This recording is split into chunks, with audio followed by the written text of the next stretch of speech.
Hi. Um, I'm Zach Nunn, if you didn't know me, but I bet all of you do.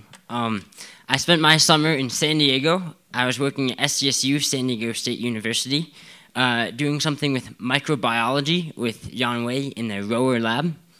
And I really didn't know what that would entail when I first got there.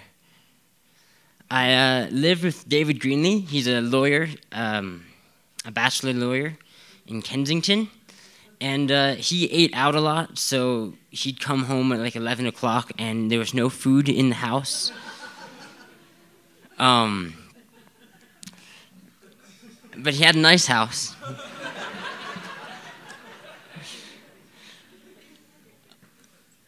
I had a bike about half an hour to 45 minutes each day to the campus. So there's my bike route.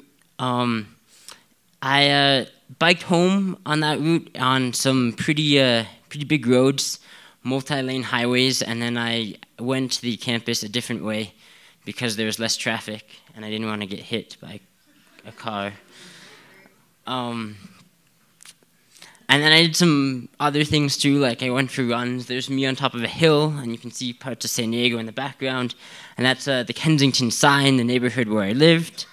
I also played soccer. I went to the largest biotech conference in the world in San Diego. I got to check out Comic-Con, went to the zoo, went up to LA to visit my uncle for 4th of July weekend, did a whole bunch of stuff. I did a race with David. He got me into some racing. So we did an aquathon to raise money. I think it was for cancer. So it was a mile swim and then a 10K run on the beach. And my running time was faster than my swimming time, which was, I guess, I'm a good runner. I'm a terrible swimmer, I guess. That's what it means. And we also got into some paddling. He was a paddler. He raced on the San Diego Outrigger Canoeing Club. And so I did some of that. I practiced a couple times a week and went to a race in that as well and took 3rd place. And then lastly, the eating.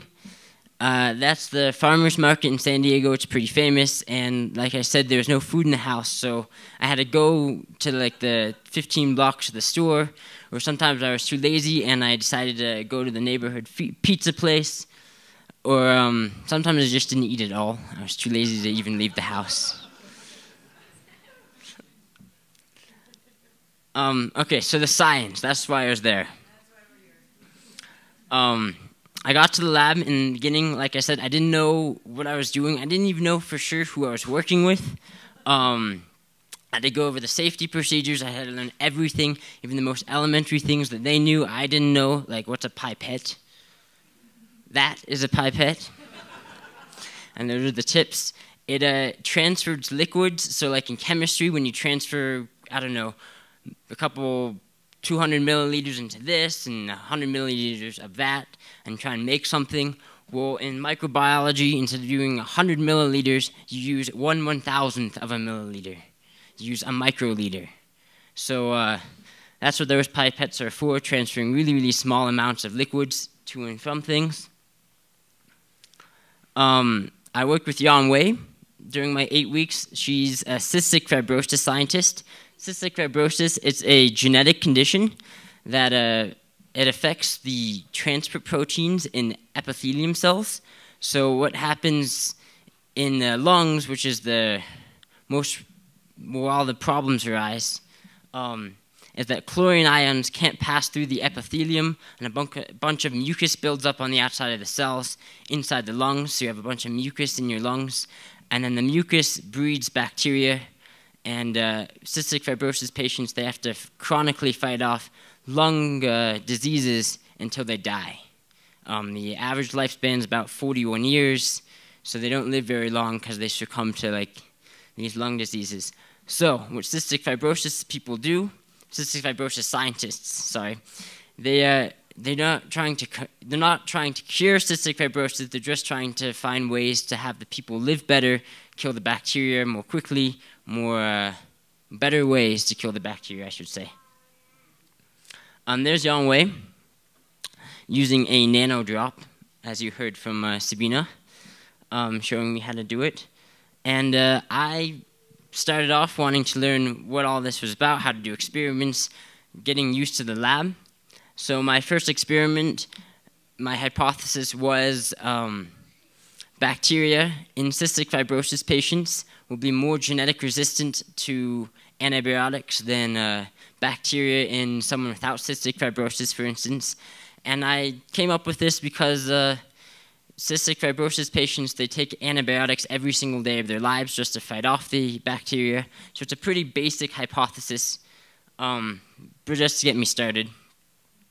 So I took some samples from myself, kind of like a strep test. I took a swab of my throat, spread it on some petri dishes. I used a couple different kinds to get a couple different types of bacteria, and then isolated certain types from there, from my petri dishes. And this is what it kind of looked like. On each side is 2 different kinds, and each circle is a bacteria colony, hundreds, millions of cells that came from one cell that just reproduced over and over. So each colony is a genetically identical colony. And then I sequenced the DNA from the bacteria to find out what they were. And I did kind of what Sabina would do. I went through polymerase chain reactions. I used agarose gels. I did all this stuff to get the DNA sequencing that I don't have time to explain.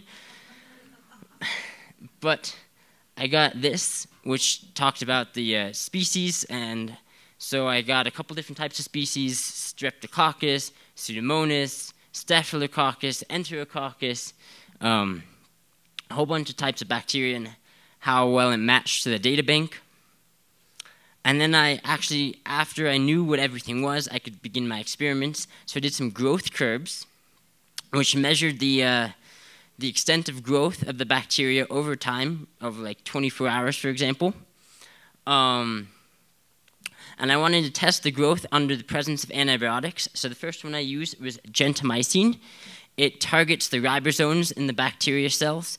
So the bacteria have DNA, the DNA codes for RNA, and the RNA goes into the ribosomes to make the proteins that the cell uses to carry out its functions. And so what the gentamicin does is it stops the ribosomes from making proteins, and hopefully that will kill the cells.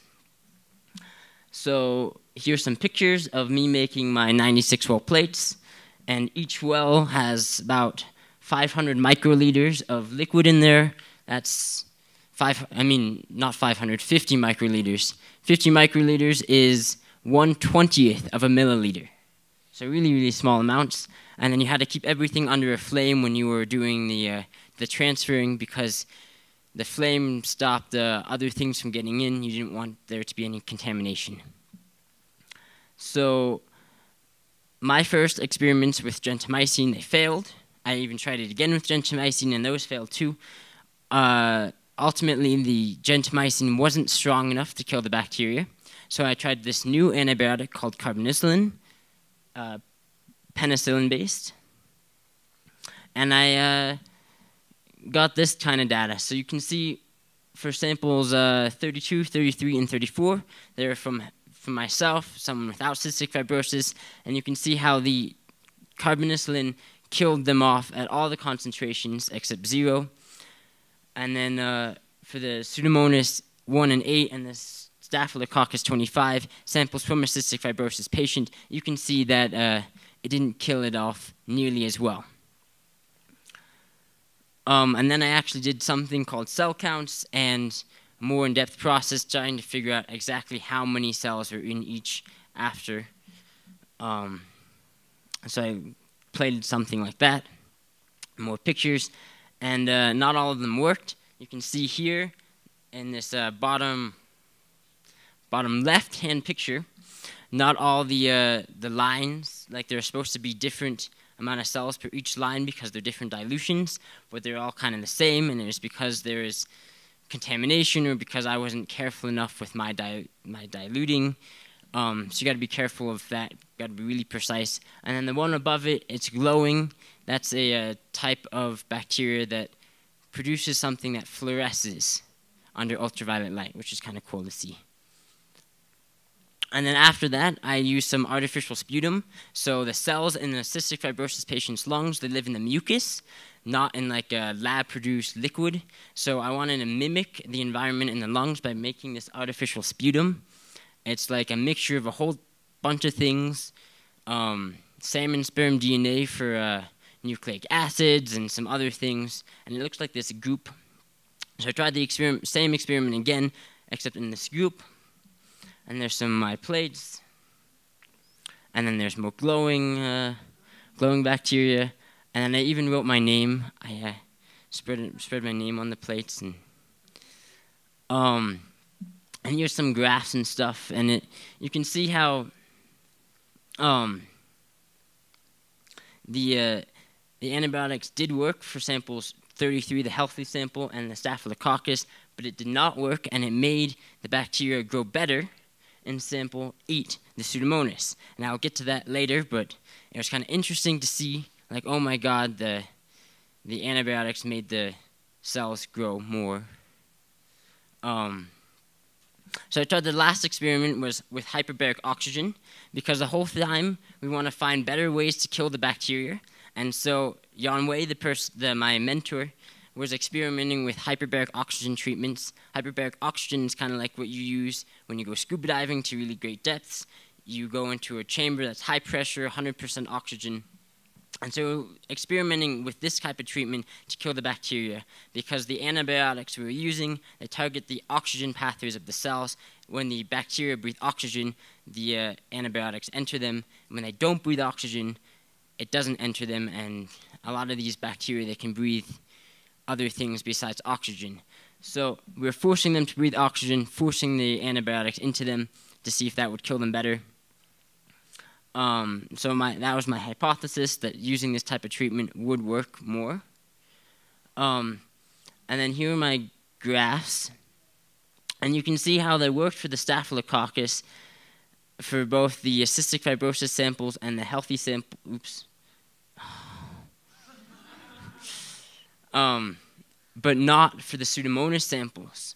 And Pseudomonas is the most difficult type of bacteria to kill in the world.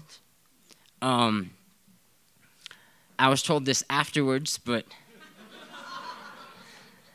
and you can see they actually grew better with the antibiotic. And there's a couple of reasons why, well, that I thought this was. Number one is that carbonicillin has a sugar part of it, so it's a antibiotic, but it has a sugar base. And so the Pseudomonas could be so resistant to the antibiotic that they could take the sugar, use it to grow better, and use it as food, and throw out the toxic parts. The other part of it was hyperbaric oxygen forces them to breathe oxygen. That's the most efficient way to breathe, the most efficient way to get energy. So that probably made them grow better as well. And then lastly, a lot of bacteria, they grow when they're stressed out. So when they're stressed out as a defense mechanism, they grow, they reproduce more to kind of overcome their stress or something. And so those three causes together, or a combination of them or whatever, made the Pseudomonas grow more with the carbonicillin. And so if I wanted to do more experiments in the future, I would find out exactly how the stress would work with the Pseudomonas, and I'd also use concentrations of antibiotic way beyond what you'd normally use on a human. I used 2,000 micrograms per milliliter of carbonicillin in that experiment, but I used 20,000 or 100,000 micrograms per milliliter just to see where the Pseudomonas would die. And then I'd, of course, be more careful because a lot of my experiments, a lot of my plates, there was contamination, there was uneven diluting, and so I'd have to be more careful with that, like always. Thanks to Jan Wei and the entire Rower lab, and then thanks for Pinhead. I mean, they sent me there, so. And thanks for Nana for getting me in contact with these people, and thanks for David for hosting me, and thank you to everyone.